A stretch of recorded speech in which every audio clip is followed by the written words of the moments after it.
Assalamualaikum warahmatullahi wabarakatuh. Nama saya Galih Bakit Nugraha dari Prodi Sistem Informasi Universitas Nasional. Di sini saya akan memenuhi tugas UTS mata kuliah IRP. Yang pertama, jelaskan manfaat dan kekurangan IRP. Manfaat IRP yang pertama meningkatkan visibility, otomatisasi dan workflow yang koheren. 3. Satu sumber dan terpusat untuk pelaporan, analisa, dan statistik. Yang keempat, dimungkinkan satu software untuk seluruh perusahaan. 5. Dimungkinkan pemanfaatan modul Business Intelligence, E-commerce Intelligence, SCM, dan lain-lain. Keenam, bersifat modular sehingga dapat diimplementasikan parsial. Yang ketujuh, database terpusat memudahkan pemeliharaan. Yang kedelapan, tersedia API untuk integrasi dengan sistem luar. Kemudian 9, memudahkan order tracking, inventory, revenue, sales recording, dan berkaitan. 10, mempraktekkan best practice yang diterima perusahaan internasional.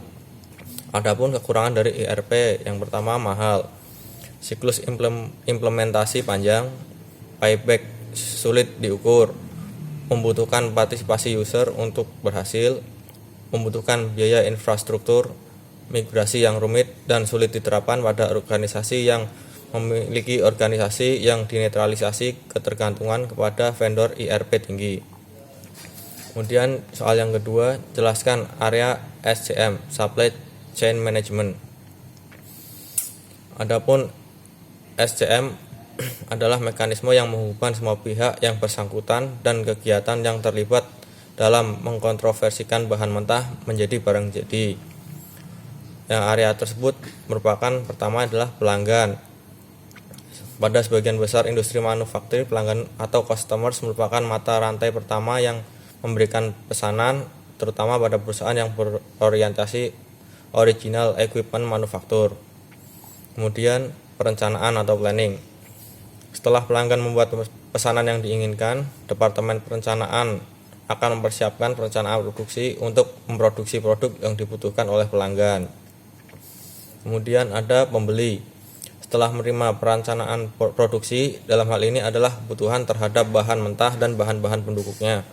Departemen Pembelian atau Purchasing Department akan melakukan pemesanan bahan mentah dan bahan pendukungnya serta menetapkan tanggal penerimaan dan jumlah yang dibutuhkan.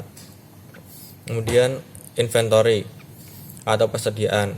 Barang mentah dan bahan pendukung yang telah diterima oleh pabrik akan diperiksa kualitas dan ketepatan jumlahnya, kemudian disimpan di dalam gudang untuk kebutuhan produksi. Kemudian ada bagian produksi. Akan menggunakan bahan mentah dan bahan pendukung yang dipasok oleh pemasok tersebut untuk melakukan proses produksi hingga menghasilkan barang jadi yang dibutuhkan oleh pelanggan. Yang terakhir ada transportasi.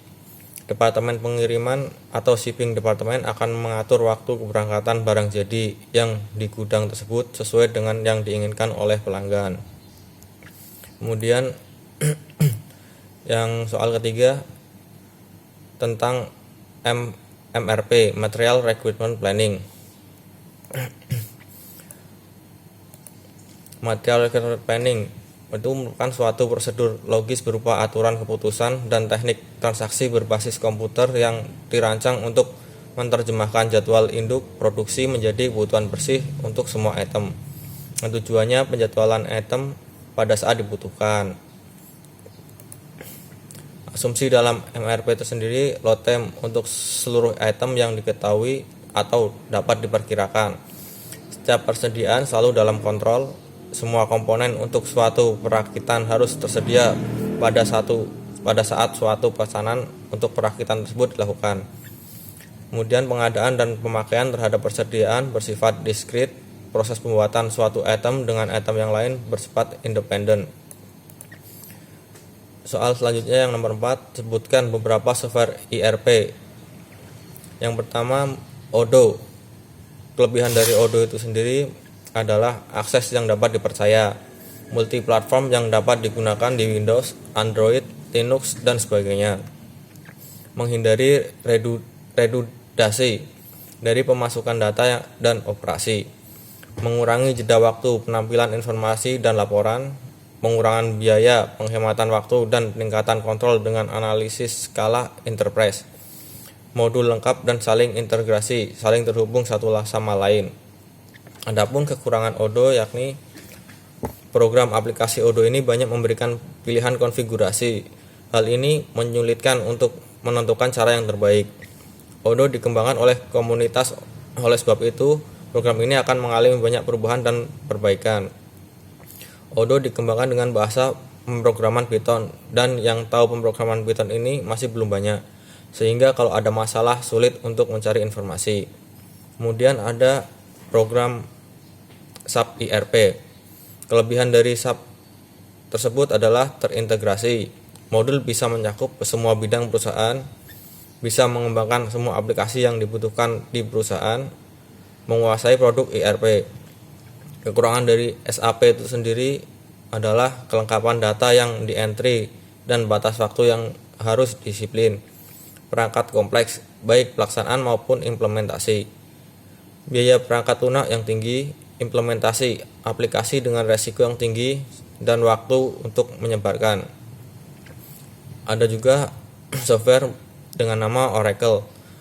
Kelebihan dari Oracle tersebut adalah menawarkan produk dalam bentuk suite patch yang didukung dengan konsultasi pendidikan, berfokus pada solusi e-business, klien atau server environment, memisahkan proses antara database dan aplikasi klien, memiliki keamanan yang baik, memiliki fitur untuk membatasi dan memonitor akses data. Kekurangan Oracle memiliki struktur aplikasi yang berpusat ke perusahaan yang berbasis web dan hanya memiliki satu jenis, yaitu ERP saja.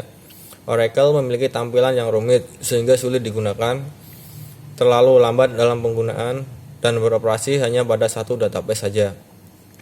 Yang terakhir, soal nomor 5 tentang flowchart proses modeling. Itu merupakan contoh penggunaan flowchart pada alur bisnis perpustakaan.